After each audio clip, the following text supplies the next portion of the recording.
Subscribe करें और bell दबाएं ताकि कोई खबर रह न जाए।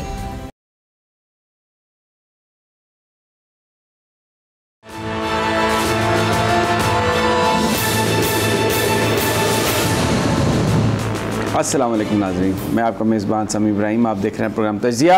आज स्टूडियोज़ में मेरे साथ जनाब फ़खर रहमान साहब और स्काइप पर जनाब सदीक साजिद साहब ने हमें ज्वाइन किया है। मारूफ तजिया निगार हैं और पॉलिटिकल रिपोर्टर हैं, और जो पार्लिमानी रिपोर्टर्स एसोसिएशन है उसके चेयरमैन या सदर जो भी ओहदा इनके पास है, बड़े ज़बरदस्त रिपोर्टर हैं।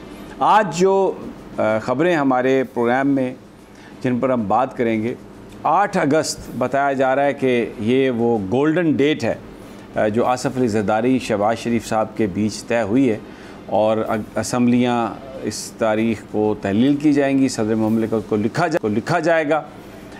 लेकिन मरियम औरंगज़ेब साहबा कहती हैं कि ये सिर्फ मीडिया के ज़हन की इख्तरा है, अभी तक कोई फ़ैसला नहीं हुआ, तमाम इत्तेहादियों से मिलकर फ़ैसला करेंगे। इस पर बातचीत करेंगे कि ये सब कुछ क्यों ये ख़बर फिर लीक की गई, और ये जो ख़बर है ये लीक भी मुस्लिम लीग नून के ज़राए ने की, लेकिन फिर उसके बाद कहीं से क्या कोई रिएक्शन आया, क्या वजूहात हैं कि कहा गया कि अभी इसका फ़ैसला नहीं हुआ। दूसरा, सुप्रीम कोर्ट ऑफ पाकिस्तान में बड़ी अहम समाअत थी, 6 मेंबर बेंच और फ़ौजी अदालतों के क़याम के हवाले से बातचीत थी, लेकिन जो चीफ़ जस्टिस साहब ने इंदिया दिया है, जो उन्होंने आज गुफ्तगू की है, उससे ऐसा लगता है कि अदालत का जहन इस तरफ जा रहा है कि पाकिस्तान के आइन में फ़ौजी अदालतों की अभी गुंजाइश नहीं है, और अगर ये सब कुछ करना है तो उसके लिए गालबन आइन में तरमीम करनी पड़ेगी, क्योंकि जो फ़ौजी अदालतें हैं उसमें सिविलियंस के राइट्स जो हैं शायद वो मुतासर होते हैं। जो इदारे के लोग हैं, जो फ़ौज के लोग हैं, उनके लिए तो जो फ़ौजी अदालतें हैं वो मुनासिब हैं। पूरा इस पर बात करेंगे कि ये सब क्या है। चौधरी परवेज़ इलाही साहब के हवाले से भी डिस्कस करेंगे। वो जो उसका फ़ैसला था वो डीबी ने उसको उड़ा दिया, और अब उनकी रिहाई जो है मुश्किल नज़र आ रही है मुस्तकबिल करीब में। तोशा खाना केस कल समाअत के लिए इस्लामाबाद हाई कोर्ट ने उसकी समाअत करनी है, फ़िक्स किया है। बहुत सारे लोगों का ख्याल है कि इसका फ़ैसला नहीं होगा, ये केस पेंडिंग में रहेगा, और सेशन जज साहब, जो एडिशनल सेशन जज साहब जो समाअत कर रहे हैं, उनको मौका दिया जाएगा कि वो अपनी समाअत मुकम्मल करें। और नून लीग की और पीपल्स पार्टी की ख्वाहिश है पीटीआई के जो सरबराह हैं उनको डिस्क्वालीफाई किया जाए। अब लेट्स सी क्या होता है। सबसे पहले मैं सदीक साजिद साहब की तरफ चलता हूँ, फ़खर आपकी इजाज़त से। सदीक साजिद साहब, बहुत शुक्रिया, बड़े अरसे के बाद आपने हमें ज्वाइन किया है प्रोग्राम में। ये बयान फरमाइए कि ये 8 अगस्त तारीख़ आई, कहा गया कि ये इलेक्शंस, और ये मुस्लिम लीग नून के ज़राए ने रिपोर्टर्स को ये ख़बर दी, फिर बाद में मरियम औरंगज़ेब साहबा ने आकर कहा कि नहीं ऐसा कुछ नहीं हुआ। ये कहीं से कोई रिएक्शन आया है, या ये सिर्फ ज़रदारी साहब और शहबाज शरीफ साहब के बीच गुफ्तगू में तय हुआ है और नवाज़ शरीफ साहब ऑन बोर्ड इसमें नहीं लगते? क्या आपके पास इंफॉर्मेशन है? What is your assessment? समी साहब बहुत शुक्रिया आपके बुलाने का भी, क्योंकि आपके प्रोग्राम में आकर हमेशा खुशी होती है, बड़ी मेहरबानी। और दूसरी बात जो आपने की है, इसका जो अनाउंसमेंट थी वो आप याद करें कि कुछ दिन पहले 8 अगस्त की जो तारीख थी वो वफाकी वज़ीर तजारत नवीद कमर ने खुद तजवीज़ की थी, और जो पार्लिमानी कमेटी बराए इंतखाबी इस्लाहात है उसमें उन्होंने कहा था कि हम चाहते हैं कि 8 अगस्त की जो डेट है उसके ऊपर कंसिडर करें असम्बलियाँ तहलील करने के हवाले से। एक नुक्ता तो ये हो गया। दूसरी बात, जो पिछले दिनों वज़ीर आज़म ने लाहौर में खिताबात किए मुख्तलिफ तकारीब में, उन्होंने एक मौके पर यह बात कही, ख़ास तौर पर सियालकोट में, कि हम इस असम्बली की मुद्दत ख़त्म होने से पहले चले जाएंगे। ये उनके अल्फाज थे। और जब उन्होंने ये कहा कि जब हम चले जाएंगे तो उसके बाद फिर ये इस चीज़ के ऊपर गौर व खौज होना शुरू हो गया था कि असम्बली जो है वो अपनी मुद्दत से पहले, यानी 13 अगस्त से पहले ये तहलील करने का फैसला जो है वो कर चुके हैं। कि दूसरी तरफ जो एक चीज़ और मैं आपको बता दूं कि जिसका आपने अपने इंट्रो में हवाला भी दिया, बिल्कुल ये बात सही है कि जो गुज़श्ता दिनों लाहौर में मीटिंग हुई आसिफ जरदारी और शहबाज शरीफ की, उस मुलाकात में खुद आसिफ जरदारी ने ये कहा कि वक्त से पहले जो है वो असम्बली आप तहलील कर दें, और जो 8 अगस्त की जो डेट थी वो चूंकि उनकी जमात पहले ही दे चुकी थी, तो फिर शहबाज शरीफ ने कहा था कि हम इस मामले के ऊपर आपको एतमाद में लेंगे, और ये बात भी दुरुस्त है कि खुद नून लीग के ज़राए की जानिब से ये चीज़ जो है वो सामने लाई गई असम्बली की तहलील के हवाले से। अब वो चूंकि मैं आपको बता देता हूँ कि इसके ऊपर हुकूमत ने तरदीद क्यों कर दी। फैसल करीम कुंडी साहब या जिसके दोस्तों से भी हमारी बात हुई, उन्होंने भी कहा कि इसका अभी कोई फैसला नहीं हुआ। उसकी वजह ये है कि एक मरतबा मौलाना फजलुर रहमान साहब को फिर एतमाद में नहीं लिया गया। वो इसके बेसिक बुनियादी स्टेक होल्डर है। आपको पता है वो दुबई वाली मीटिंग के ऊपर भी बड़े जोश हुए थे, गुस्से का इजहार किया था। फिर मियाँ साहब को बकायदा फोन करना पड़ा, शहबाज शरीफ को मुलाकात करनी पड़ी।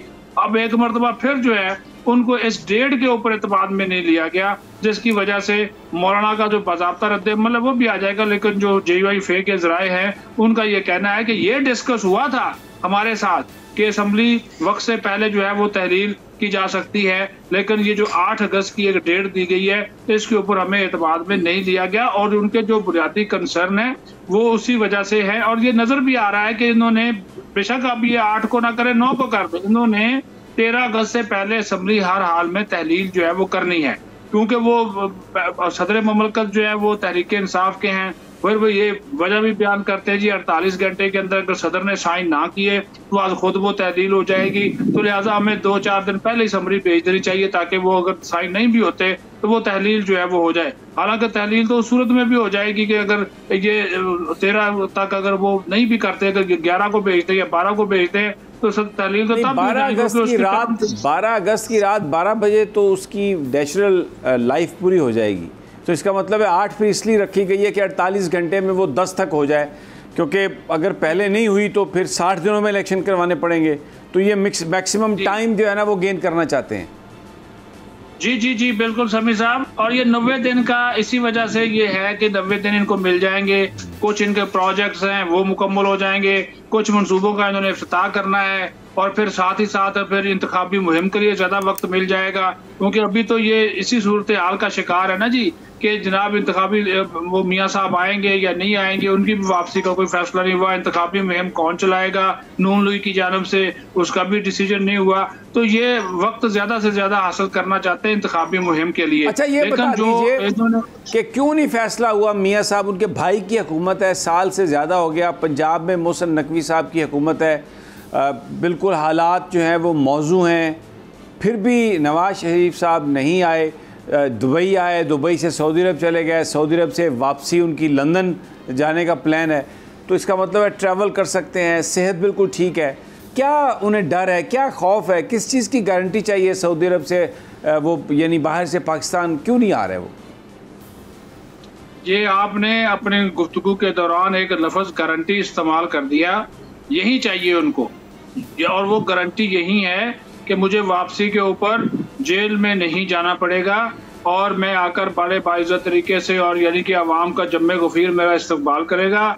और उसके बाद जनाब वो अवाम कहाँ से आएंगे? अब जम्मे गफीर वो कहाँ से आएगा अवाम तो जम्मे गफीर, अब ये तो माजी की बातें हैं। अभी तो सारे इलेक्शन हारे हैं। बहुत भी अगर कोई तीर चला लिया तो क्या वो 5-10-15 हज़ार बंदे आ जाएंगे बस। जम्मे गफीर कहाँ से आएगा? जम्मे गफीर जमा करने के लिए कॉलेज अवैस लगारी साहब ने, जो कि उनके सेक्रेटरी जनरल हैं, उन्होंने खत लिख दिया बाकायदा तौर पर तमाम MPs, MNS, टिकट होल्डर, सूबाई, ज़िली, तहसील लेवल, यूनियन काउंसिल के सतह तक के लोगों को लेटर लिखा है कि जनाब तैयारियां करें, मियाँ साहब आ रहे हैं। ये उन्होंने लेटर लिखा है बाकायदा तौर पर। उन्होंने कहा कि बिल्कुल तैयारियां शुरू कर दें, और इंतखाबी मुहिम की जो क़यादत है वो खुद मियाँ साहब करेंगे। असल में इशू ये है, मियाँ साहब जो आपने बात की ना कि गारंटी वाली बात ठीक है, गारंटी उनको बिल्कुल चाहिए। गारंटी ये चाहिए कि वो जेल में नहीं जाएंगे, क्योंकि उनकी सज़ा तो अभी जो है जो उनको वो मफरूर करार दिया गया, या उनके हवाले से जो अदालती डिसीजन है वो तो मौजूद है ना। अगर हम मान लें कि जो वो एक्ट के तहत उनकी वो नाहली ताहयात वाली वो ख़त्म कर दी गई, 5 साल उनकी नाहली वो मुद्दत भी पूरी हो गई, लेकिन जो सज़ा है उसके हवाले से तो हुकूमत ने अपील कोई नहीं दायर की अभी तक। अच्छा, वो मियाँ साहब चाहते हैं कि इसमें सदीक साजिद साहब, अगर आप मुझे इजाज़त दें तो जिस वक्त नवाज शरीफ साहब की हुकूमत को डिसमिस किया था गुलाम इसहाक़ खान साहब ने, और सुप्रीम कोर्ट ऑफ पाकिस्तान समाअत कर रही थी, तो रोज़ाना जो जजेस की ऑब्जर्वेशंस थी वो बता रही थी कि वो असम्बली बहाल करेंगे। मरहूम अकबर बुगटी कौमी असम्बली में तशरीफ़ लाए तो चंद सहाफ़ियों के साथ हम लोग बैठे हुए थे। तो जब उनसे पूछा कि क्या आप समझते हैं फ़ैसला आएगा, तो उन्होंने कहा कि अब अदालतें जो हैं वो नवाज़ शरीफ साहब को इंसाफ देने पर तुल गई हैं, तो कौन उनको रोक सकता है।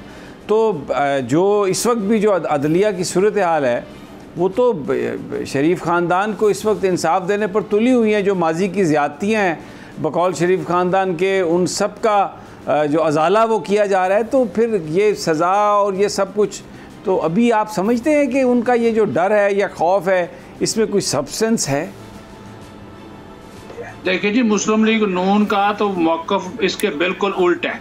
वो तो कहते हैं जी अदालतें इस वक्त पीटीआई के जो चेयरमैन हैं, ये एक सियासी जमात के सरबराह हैं, उनकी वो सहूलत कारी जो है वो कर रहे हैं, अदलिया उनकी सहूलत कारी कर रही है, और हमें कोई उम्मीद नहीं है कि आला अदलिया जो है वो मियाँ साहब को कोई इंसाफ जो है वो देगी। एक तो इस इंतज़ार में भी हैं सितंबर, किसी के लिए सितमगार होगा, किसी के लिए मददगार होगा, वो तो आप देखते हैं। एक तो सितंबर की भी इंतज़ार है कि वो चले जाएं और वो आ जाएं, तो उसके बाद कोई उम्मीद बांधी जा सके, इस चीज़ का भी इंतज़ार है। लेकिन मौजूदा सूरत हाल में जो आप बात कर रहे हैं कि ये अदलिया के हवाले से जो फैसले आ रहे हैं, वो तो हुकूमत तो कह रही है, वो नून लीग जो कह रही है वो तो ये बात कह रही है, वो तो कह रहे नहीं जी, एक सियासी जमात का जो सरबराह है वो सुबह आता है, इंसाफ लेता है और चला जाता है, लेकिन हमारे जो केसेस हैं हमारी बात सुनी नहीं जाती, हमारा जो मौक़िफ़ है सुना नहीं जाता। तो ये उनका तो इसके ऊपर अदम एतमाद है। अगर इनको एक थोड़ा सा भी यकीन होता कि हमें इंसाफ मिल जाएगा या फिर मियाँ साहब के तमाम केसेस यकमुश्त माफ़ हो जाएंगे, तो फिर वो एक सेकंड ना लगाते, वो इस वक्त पाकिस्तान में मौजूद होते। बात फिर वही पर ख़त्म करूँगा, जो आपने लफ्ज़ गारंटी इस्तेमाल किया, वो गारंटी इंटरनल भी है, वो इस एक्सटर्नल भी चाहिए। ये भी बड़ी इम्पोर्टेंट बात है कि, और फिर ये जो यूएई, सऊदी अरब, लंदन, ये आनियाँ जानियाँ, ये ऐसे नहीं है, इसके पीछे भी बड़ी जो है वो कहानियाँ हैं, और ये आने वाले दिनों में तो ये गुत्थियाँ जो है वो सुलझती हुई आपको जो है वो नजर आना शुरू हो जाएगी। सदीक साहब, मैं फ़खर आपकी तरफ भी आता हूँ। जो तैयब अर्दवान है वो भी सऊदी अरब में है, प्रिंस मोहम्मद बिन सलमान भी सऊदी अरब में है, मियाँ मोहम्मद नवाज शरीफ साहब भी सऊदी अरब में है। तो ये गारंटियाँ लेने वाले, गारंटियाँ देने वाले उस पाक सरजमीन पर इकट्ठे हैं, तो क्या इस नेक काम में ताख़ीर क्यों हो रही है? देखिए, ये तो नहीं हम कह सकते कि तैयब अर्दवान जो हैं वो इनकी गारंटी देंगे नवाज शरीफ की। दूसरी पार्टी का जो सलमान साहब हैं, मोहम्मद बिन सलमान साहब, उनके बारे में भी कोई 100% नहीं कहा जा सकता। ये कुछ और ही प्लेयर्स हैं जो कि आप कह सकते हैं ऐसे प्लेयर्स जो कि पाकिस्तान के हवाले से अपने मफादात को ज़्यादा अंदाज में देखते हैं, वो हैं। अब तैयब अर्दवान साहब जो हैं वो तो इन चीज़ों के ऊपर के पाकिस्तान नवाशी वहाँ पे हैं, अगर होता ये तो नून लीग ने खुद ही कहना शुरू कर देना था कि वहाँ पर हैं, मुलाकात होगी या वक्त मांग लिया, लेकिन वो ऐसा हमने कुछ नहीं देखा। वो एक उनका ऑफिशियल विजिट है, उसके ऊपर आए हैं सऊदी अरब और तुर्किया के दरमियान जो इस वक्त ताल्लुकात हैं उसको बेहतर करने, उसके लिए आए हैं। लेकिन ये इसके अंदर की जो कहानियां हैं वो जिस तरह मैंने कहा कि आने वाले दिनों में वो सामने आ जाएंगी, और वो क्योंकि एक सेटअप है। लेकिन इन तमाम चीज़ों में ये जो आपने जिन चैलेंजेस का जिक्र किया, तो मियाँ नवाज शरीफ जैसे सीजनड डिप्लोमेट जो इतनी दफ़ा पाकिस्तान के वज़ीर आज़म रहे हैं और जो डिप्लोमेसी की तमाम बारीकियों से वाकिफ़ हैं, तो वो तो वहाँ पर कुछ रोल प्ले कर सकते हैं। अपना जो भी उनका विज़डम है और जो भी तजुर्बा है सफारतकारी का और हुकूमत करने का, उसको सामने लाते हुए बड़ा रोल प्ले कर सकते हैं। मैं इजाज़त दें तो मैं ज़रा फ़खर रहमान साहब को भी गुफ्तगू में शरीक कर लूँ। फ़खर साहब, तो ये गारंटियाँ कह रहे हैं जनाब सदीक साजिद साहब, तो गारंटी तो बड़ा मुश्किल है। वो तो इधर किसी की सांस की, वो तो सिर्फ़ अदालत ने कहा था कि आप गारंटी दें कि अगर नवाज़ शरीफ साहब को कुछ हो गया तो हुकूमत ज़िम्मेदार होगी। तो हुकूमत ने कहा ये तो हम अगली सांस की गारंटी नहीं दे सकते, और 50 रुपये के स्टाम्प पे उन्होंने नवाज़ शरीफ साहब को जहाज़ में लादा और कहा कि आप यहाँ से तशरीफ़ ले जाएं। भाई देखें ना, ये 50 रुपये की भी तो गारंटी थी ना कि जी किसी ने दी थी कि वो वापस आएंगे। अच्छा, अब वो वापस आने में उनको इतना, अब आपको लगता है कि गारंटियाँ मिल जाएंगी शरीफ साहब को जो चाहिए उन्हें? देखें वो गारंटी अगर ये चाह रहे हैं कि जी उनको आप वापसी पे गिरफ़्तार ना किया जाए। माजी में सऊदी ख़ानदान था जिन्होंने उनको गारंटियाँ दी थी, रखा था, तो अभी ये यूएई वालों से इनसे सब लेने की कोशिश कर रहे हैं, तो लगता है आपको मिल जाएंगी? अच्छा, हो सकता है उनकी दुआएं जो हैं वो कबूल हो जाएं और उनको जो है ना ये ख्वाहिश उनकी पूरी हो जाए। लेकिन पाकिस्तान के अंदर जो अदालती निज़ाम है उसमें तो इस वक्त तक वो मफरूर हैं और उनको ये क्यों मरियम औरंगज़ेब ने कहा कि अभी तारीख तय नहीं हुई? नवाब ये इनका मौलाना फजलुर रहमान का प्रेशर। देखें ये जो इंतखाबात की तारीख़ का जो मामला है उसके अंदर इनके अंदर खुद एक डिसएग्रीमेंट है। मौलाना फजलुर रहमान का अगर आप बयानात देखें माजी के हाल ही करीब के, तो मौलाना फजलुर रहमान तो कह रहे थे कि असेंबलियों की मुद्दत को बढ़ा दिया जाए। मौलाना फजलुर रहमान वो इंतखाब चाहते ही नहीं, वो इंतखाबात चाहते ही नहीं थे। तो मौलाना फजलुर रहमान का ये कहना कि असेंबलियों को तहरीर करने के ऊपर उनको एतमाद में नहीं लिया गया या उनको आगे मुस्तकबिल का क्या लाए मतलब उसमें क्या होना, वो उस हद तक तो बात हो सकती है। लेकिन जहाँ तक उनकी स्टेटेड पोजीशन थी वो तो यही थी कि वो चाह रहे थे कि जी 6 महीने या साल के लिए असेंबलियों की मुद्दत जो है वो बढ़ा दी जाए और अभी हालात जो हैं वो इंतखाबात के लिए, इलेक्शंस के लिए। अभी आप देखें कि जब पीटीआई के चेयरमैन ने जब केपीके और ये पंजाब की असम्बलियाँ तहरीर की थी तो उस वक्त कहा था कि वक्त से पहले करके गैर आइनी इक़दाम किया गया। तो अभी 8 अगस्त को आप अगर असम्बलियों को तहरीर करेंगे तो क्या ये गैर आइनी होगा या फिर वो गैर आइनी था, आइन के मुताबिक क्या था। लेकिन बात यह है कि इस वक्त जो सूरत हाल सामने नज़र आ रही है, कबल अज़ वक्त असम्बलियों को तहरीर करने का मकसद ये है कि टाइम ज़्यादा गेन किया जाए, उससे आपकी इंतखाबात के इनेकाद के। अच्छा, मैं यहाँ पे रोकता हूँ, बड़ी अहम आप बात कर रहे हैं। नाज़रीन, मैं अभी एक छोटा सा वक्फ़ा लेते हैं, वापस आते हैं तो इस पर भी बात करेंगे, क्योंकि जो असम्बलियों की तहलील है उसका बड़ा गहरा ताल्लुक़ है केयर टेकर सेटअप से। कौन कौन से नाम हैं, कौन वज़ीर-ए-आज़म बनेगा, कौन वज़रा बनेंगे, और फिर क्या पंजाब और केपी जो अब 5-5 महीने से ज़्यादा हो गया उनको हुकूमतें बनाए हुए, जबकि आइन तो 90 दिन से ज़्यादा का इख्तियार नहीं देता, क्या यही लोग कंटिन्यू करेंगे? सिंध असम्बली से भी ऐसी खबरें हैं कि असम्बली सेक्रेटेरिएट को कहा गया है कि आप तैयारियां कर लें, बस 7 अगस्त जो है आखिरी दिन होगा शायद। तो बलूचिस्तान असम्बली से अभी तक हमें वहाँ से कोई इत्तला नहीं आ रही कि उसको कब डिज़ोल्व किया जाएगा। Very interesting scenario developing, elections के हवाले से होने हैं नहीं होने, लेकिन ये सब एक छोटे से वक्फे के बाद।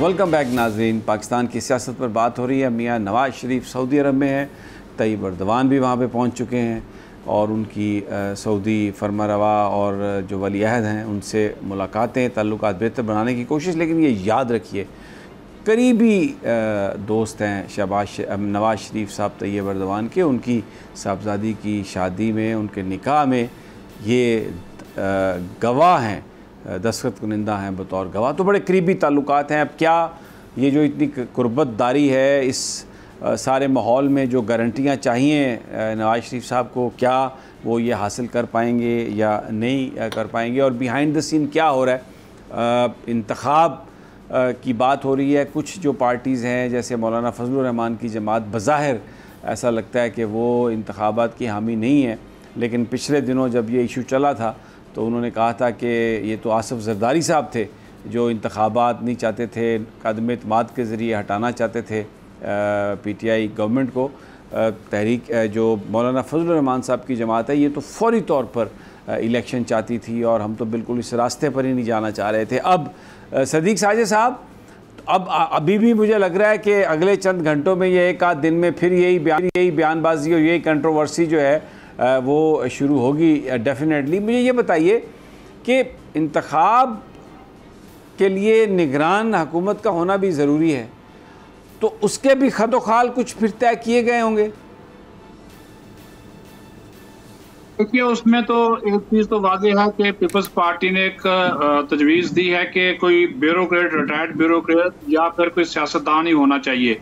वो इस सिलसिले में कोई साबिक जज, जर्नल या सहाफ़ी वगैरह और टेक्नोक्रेट, उसके ऊपर वो अभी तक वो नहीं गए। खदो खाल जो बुनियादी इब्तदाई जो हैं वो तो अब हर जमात के, असल में इशू ये है समी साहब के जो ये इत्तेहाद है ना 13 जमाती या 11 जमाती, ये जो है इसके लिए मुश्किल है कि एक को मनाते हैं तो दूसरा कहता है जी कि नहीं ऐसा होना चाहिए। वो इनका इत्तफाक राय मुख्तलिफ इशूज़ के ऊपर नहीं होता, तो उस वजह से जब तक ये इत्तफाक राय नहीं करते, कोई तजवीज़ ये मार्केट में फेंक देते हैं, उसके बाद फिर उसके ऊपर डिस्कशन शुरू हो जाती है। मान ली जाए तो ठीक है, नहीं मान ली जाए तो या तो माफ़ी मांग लेते हैं या फिर उसको वापस ले लेते हैं।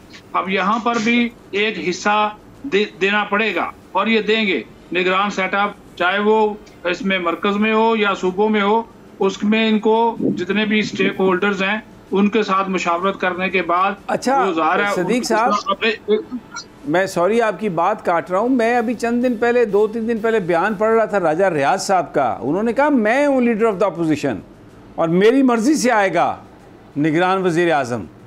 वो बड़े मुतमईन थे और ऐसा लग रहा था कि वो शहबाज साहब को डराने में कामयाब हो गए। देखिए वो तो अब राजा रियाज कौमी असम्बली में अपोजिशन लीडर तो हैं, जैसे भी हैं हम उनको मानते हैं वो अपोजिशन लीडर हैं और उन्हीं से मुशावरत होनी है, क्योंकि इस वक्त तहरीक इंसाफ वहाँ पे तो खुद चाहते हैं नून लीग का टिकट, क्या उनसे मुशावरत होनी है? सर मैं वो बात आपकी ठीक है, लेकिन मैं एक नाम तो है ना जी, अपोजिशन लीडर है, उन्होंने अपने बाहर बड़ा जबरदस्त किस्म का बड़ा पोर्ट्रेट डाला किस्म का उन्होंने अपने चैम्बर के बाहर लगवाया हुआ है। अपोजिशन लीडर में की फहरिस्त में उनका नाम बाकायदा तौर पे शामिल है। वो ज़ाहिर है जब वो मुशावरत होगी तो ये तो मेरा ख्याल है कि इब्तदाई तौर पे जो नाम आएगा जिसके ऊपर मियाँ साहब उंगली रखेंगे उसी को जो है वो राजा साहब जो है वो ओके कर देंगे। वो तो फिर आगे पार्लिमानी कमेटी इलेक्शन कमीशन की नौबत ही नहीं आएगी। वो जो 2-2 नाम या 3-3 नाम आएंगे उसमें वो फिर डाल देंगे जी ये लिस्ट में नाम है, तो उसके बाद फिर डिस्कशन हो जाएगी। राजा साहब का अब वो एतमाद में लेना, बेशक वो टिकट के नाम पर एतमाद में लेना हो या अपोजिशन लीडर के नाम पर एतमाद में लेना हो, वो एक कार्रवाई तो समी साहब पूरी करनी है ना। और ये भी अगस्त का जो पहला हफ्ता है उसमें इन्होंने कहा है कि हम कंसल्टेशन जो है वो बाकायदा तौर पर राजा रियाज साहब के साथ जो है वो शुरू कर देंगे, क्योंकि ये भी जो है ना ये इन्होंने मुख्तलिफ वजारतों को इदारों को, ये मैं आपको बता दूं वज़ीर आज़म ऑफिस की जानिब से कहा गया है कि जितने भी प्रोजेक्ट्स हैं जिनका संगे बुनियाद रखना है, इफ्तिताह करना है, वो अगस्त के पहले अच्छा एक और बात कही जाती थी, मैं सदीक साजिद साहब आपसे ये सवाल करके तो फिर मैं फ़ख्र की तरफ आता हूँ कि जी वो इवन प्लेइंग फील्ड चाहिए और उसमें पीटीआई के चेयरमैन को डिस्क्वालीफाई करें, उनको गिरफ़्तार करें और बल्ला जो है वो बैलेट पेपर पर ना हो, ऐसा तो होता हुआ हमें कुछ नज़र नहीं आ रहा। तो ये फिर कैसे लेवल प्लेइंग फील्ड कैसे मिलेगा मरियम साहबा को और उनके अब्बू जानी को?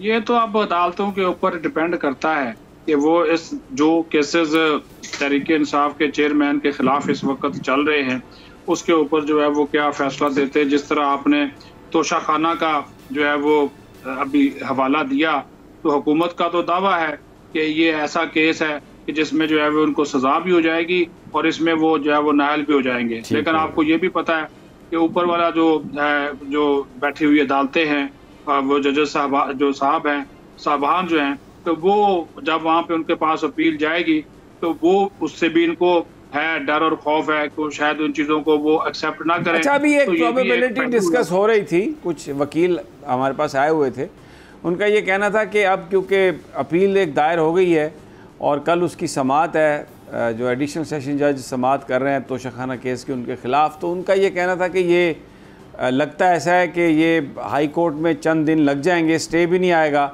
और अब और ख़ारिज भी नहीं किया जाएगा ताकि कहीं और अपील ना हो सके।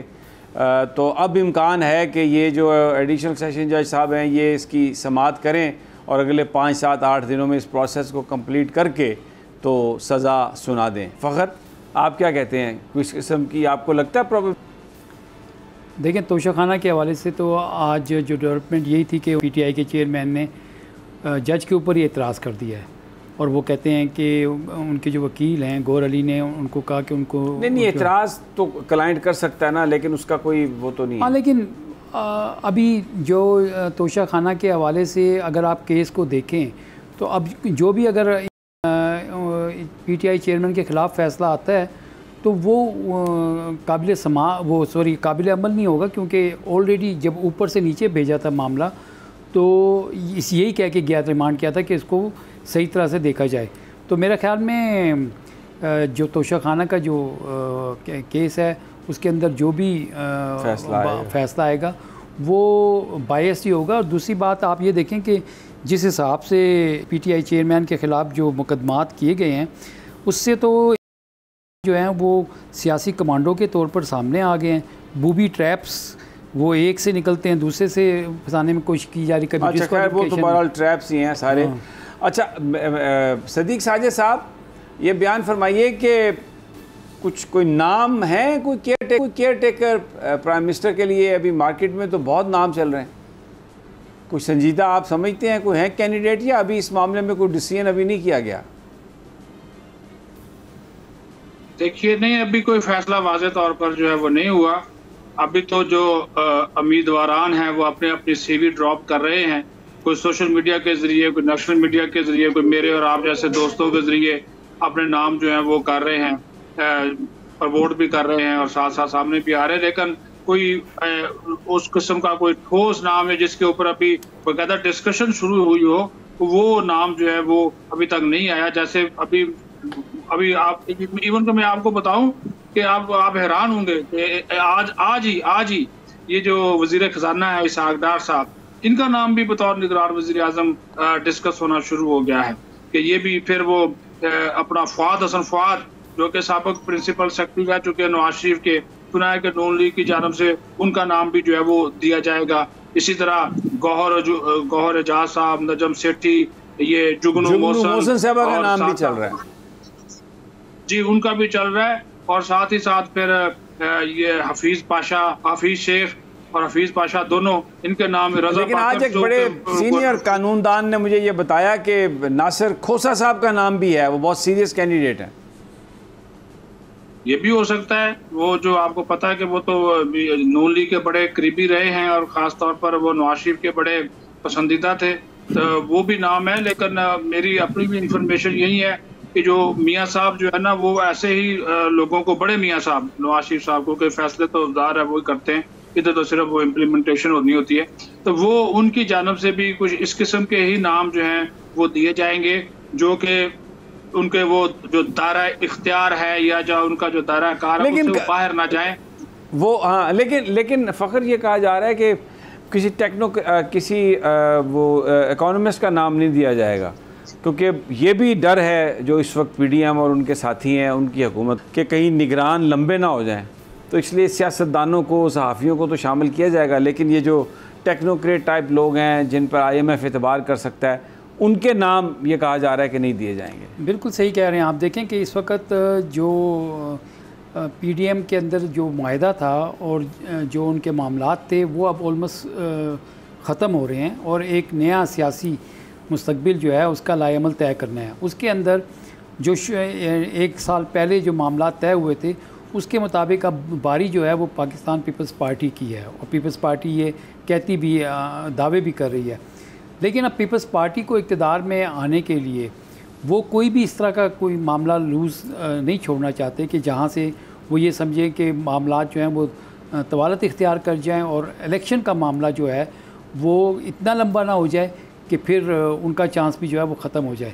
ये जब आप देखेंगे कि असम्बलियाँ आज हों या कल तहलील होती हैं, उसके बाद जो चीज़ें सामने आएंगी, क्योंकि आप देखें एक पीपल्स पार्टी के लिए पंजाब में जगह कैसे बनेगी, वो आगे से सीट टू सीट एडजस्टमेंट कैसे होगी, अलाइनमेंट्स कैसे होंगी, और इसके अंदर आप देखिएगा कि जो रीजनल पार्टीज़ हैं जैसे कि MQM है, जैसे कि BNP है, जैसे कि BAP है, ये वो पार्टीज़ हैं, और JUIF ये आगे चल कर के अपने मुफादात को, सियासी मुफादात को किस तरह से तहफ़्फ़ुज़ हासिल करते हैं। ये एक ज़बरदस्त किस्म का फिर से इनके दरमियान एक डायलॉग होगा, और उसके बाद ये देखेंगे। और ये जो 90 दिन का पीरियड है उसके अंदर जो पीपल्स पार्टी की तरफ से गिला भी आ रहा है, उन्होंने फिर से लाडला कहना शुरू कर दिया है, उन्होंने फिर से ये ठीक हो गया, चलें ठीक है। अच्छा, अब मैं एक और जो चीज़ है वो उसकी तरफ बढ़ता हूँ, और वो है कि आज सुप्रीम कोर्ट ऑफ पाकिस्तान में फ़ौजी अदालतों के क़याम के हवाले से जो केस था उसमें बड़े डिसाइसिव किस्म की ऑब्जर्वेशंस, मैं वहाँ पर बैठा था, मुझे ऐसा लगा कि जजेस जो हैं अपना वो माइंड दे रहे हैं जो बात हो रही थी। उसमें अटॉर्नी जनरल साहब ने आज फिर ये कहा कि फुल कोर्ट बेंच जिस पर मुनीब अख्तर साहब ने कहा कि जुज़वी समात हो चुकी है, पिछले जो समात का जो ऑर्डर था वो आ चुका है। अब उसके बाद जब जुज़वी समात हो गई तो आप अब कह रहे हैं बेंच। तो इस पर आयशा मलिक साहबा ने भी कहा अटॉर्नी जनरल से कि पहले आपने कहा कि कोई एतराज़ नहीं है, फिर आपने एक जज पर एतराज़ किया, फिर अब आप उसी जज के का जो नोट है इख्तलाफी उसकी बुनियाद बना के आज फिर आप फुल कोर्ट बनाने की इस्तदा कर रहे हैं।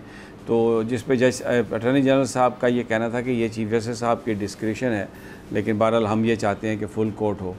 इस पर इरफान कादर साहब बार बार आ रहे थे, बात करना चाह रहे थे। एक मौके पर फिर इन्होंने कहा कि मैं क्योंकि मैं चीफ जस्टिस और 2 जजेस की रिक्यूज़ल चाहता हूँ, तो अभी अगर आप मुझे नहीं सुनेंगे, बाद में सुनेंगे, तो फिर आप ये कह सकते हैं कि अब तो आपको सुनने का फ़ायदा नहीं है, हम तो अब समाअत कंप्लीट कर चुके और फ़ैसला कर चुके। तो इस पर ये कहा चीफ जस्टिस उमर रज़ा बंदयाल ने कि एजाज़ुल एहसन साहब ये कह रहे हैं कि हम आपको सुनना चाहते हैं, हम आपको सुनेंगे, लेकिन ये जो आप हिस्सों में आके थोड़ी थोड़ी देर के बाद बोलने की कोशिश कर रहे हैं ये नहीं होगा।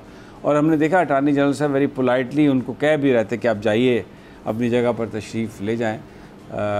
तो वो एक सिचुएशन थी, लेकिन फिर इस पर चीफ जस्टिस उमर रज़ा बंदयाल ने बड़ी तफसील से गुफ्तगू की।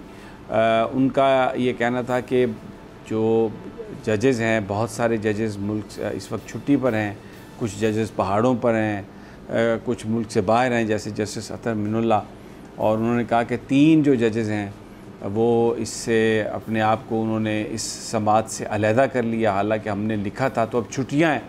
तो इन हालात में एक तो फौरी तौर पर मुश्किल है कि हम फुल बेंच बनाएं, बट एक बड़ी इंपॉर्टेंट बात उन्होंने कही कि we will thought about it. यानी ये आज पहली दफ़ा है कि 2 दफ़ा चीफ जस्टिस साहब ने कहा कि हम इस पर बात करेंगे आपस में और देखेंगे, क्योंकि याया अफरीदी साहब भी बेंच का हिस्सा हैं।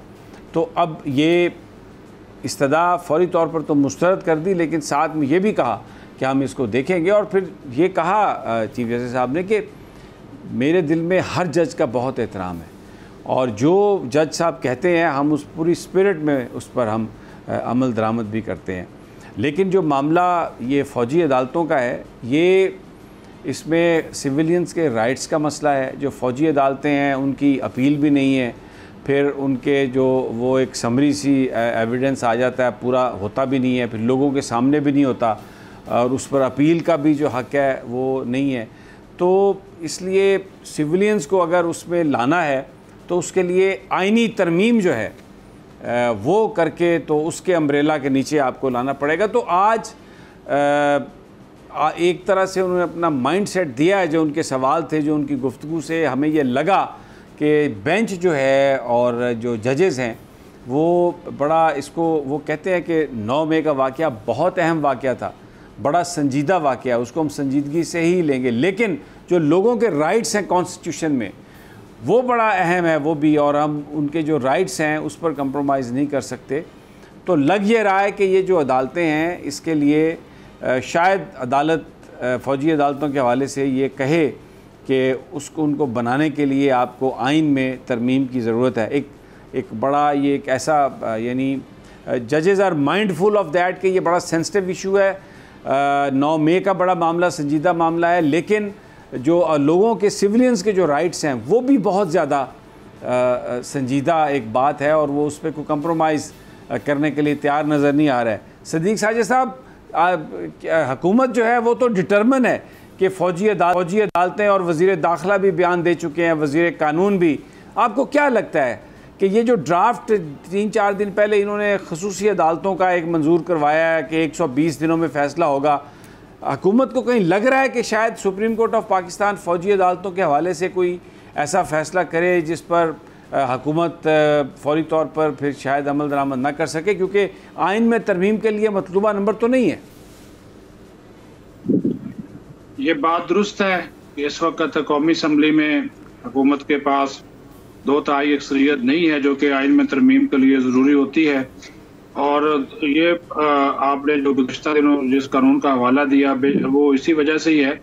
लेकिन दूसरी तरफ हुकूमत का ये भी एक मौक़िफ़ है कि जो फ़ौजी अदालतों में ट्रायल अगर होगा तो पहला जो अपील का राइट है वो हाई कोर्ट है, और हाई कोर्ट से वो सुप्रीम कोर्ट में भी अपील का हक़ जो है वो मुतासरा फरीक को वो दिया जाएगा। इस बारे में वज़ीर दाखिला और वज़ीर दिफा ख्वाजा आसिफ दोनों के जो बयान हैं या वज़ीर कानून का जो बयान है वो भी गुज़श्ता दिनों जो है वो आ चुका, वो अब भी इस वाले से बातें कर रहे हैं। लेकिन इसके बावजूद उनको ये ख़तरा तो है, बिल्कुल है कि वो ये देख रहे हैं इस चीज़ के ऊपर कि अदालत उज़्मा की जानिब से जिस किस्म के रिमार्क्स दिए जा रहे हैं और बड़ी तफसील के साथ आज की कार्रवाई के हवाले से आपने बता भी दिया, उनके माइंड सेट के हवाले से भी बता दिया, तो वो ज़ाहिर है उसके लिए तो अगर वो इनको कहते हैं कि आइन में तरमीम करें तो फिर इसका मतलब होगा कि जो फिर अगर इस वक्त खुद उन्होंने कहा था कि 102 लोगों का जो एक ट्रायल जो है वो हो रहा है, अटॉर्नी जनरल की जानिब से लिस्ट पेश की गई थी कि वो जो लोग हैं उनका ट्रायल जो है और उनको फिर आज अदालत ने ये भी कहा कि अच्छी बात है कि उनके अहले खाना से उनको मिलाया जा रहा है, तो हुकूमत ज़ाहिर है इसका अल्टरनेट तो फिर वो तलाश करेगी। इसी वजह से उन्होंने एक मखसूस मुद्दत जो है उसको जो है वो उसका तयन कर दिया कि इतने दिनों में ये फैसला जो है वो करना लाजमी होगा। और ये हुकूमत को डर और खौफ है कि ये जो इस किस्म की रिमार्क्स आ रही है, क्योंकि आज भी आपने देखा कि जो फुल कोर्ट की इस्तदा थी अटॉर्नी जनरल की वो मुस्तरद कर दी गई, तो उससे भी और उन्होंने एक मौक़िफ़ इख्तियार किया कि जजेस जो है वो दस्तयाब नहीं हैं और यही बेंच जो है वो इसको सुनेगा। और इससे पहले जो मुख्तलिफ जब भी अटॉर्नी जनरल साहब ने या और फ्री कैन की जानिब से हुकूमती लोगों की जानिब से बेंच पर एतराज़ात किए गए तो वो बेंच में तब्दीली उस हवाले से वो नहीं की गई, तो वो भी उनका एक है कि चूँकि हमारी बात नहीं सुन रही, इसी वजह से तो बार बार कह रहे हैं कि आला अदलिया के हवाले से उनके तहफ़्फ़ुज़ात। ठीक है, लेकिन सदीक साजिद मुझे प्रोग्राम वाइंड अप भी करना है क्योंकि टाइम हमारे पास कम है। लेकिन देखें इसमें जो जज साहब ने शुरू में तो बड़े बेंच बनाया था, उसमें काजी फ़ायज़ ईसा साहब भी शामिल थे, सरदार तारक साहब भी शामिल थे, मंसूर अली शाह साहब भी थे इसमें, लेकिन वो उन्होंने जो बहाना बनाया इसको प्रोसीजर प्रैक्टिस एक्ट को, जो काजी फ़ायज़ ईसा और तारिक साहब और ख़ुद उन्होंने अपने आप को बेंच से अलहदा कर लिया। मंसूर अली ख़ान साहब पर पहले हुकूमत ने इतराज़ नहीं किया, फिर हुकूमती इतराज़ के नतीजे में हुकूमत ने ख़ुद कहा कि हम आपको नहीं चाहते इस बेंच में, और वो उठ गए।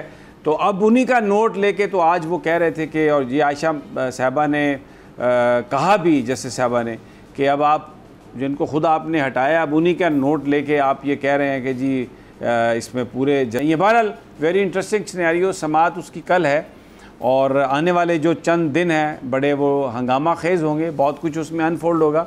हम इंशाल्लाह आपको ताज़ा तरीन और तमाम जो तबसे के लिए मौजूद होंगे। इजाज़त दीजिए, कल फिर इंशाल्लाह मुलाकात होगी अल्लाह ने के बाद।